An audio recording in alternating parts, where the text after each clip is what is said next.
What is sin?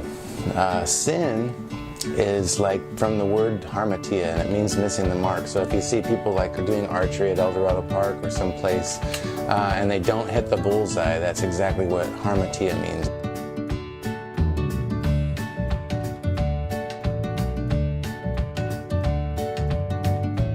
And things that you do when you know that they're wrong and you know that they're not supposed to be done, and that grows out of an improper attitude towards God. So a child who knowingly disobeys his parents challenges their authority. We think that we can do better, and we think that we know better, and we challenge him, and we do things our own way, and not the way he's prescribed. We dare him to respond. We want to see if he's real. We want to see if he's actually with us. We want to hear him say, "Hey, stop doing that."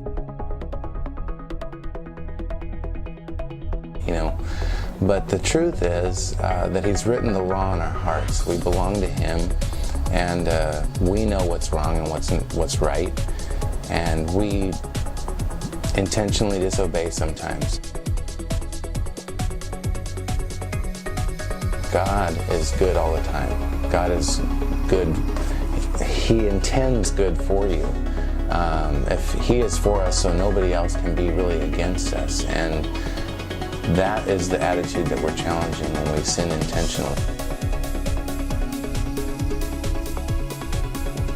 We think, oh, well, let me get rid of this sin in my life. And we start focusing on the sin, and then the sin kind of overcomes us.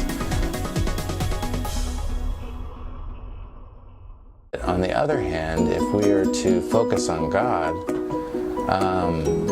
we begin to overcome. I cut the potato in half this particular time, and then in half again. And it was then that me and Eli both noticed that something was different about this potato. Elijah is only 4 years old at the time, and he looked at me and he said, "I didn't know it was bad on the inside."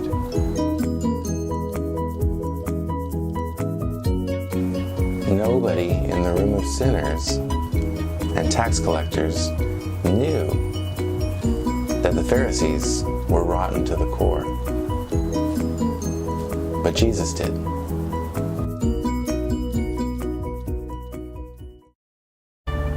Our heart is rotten with all kinds of evil desires.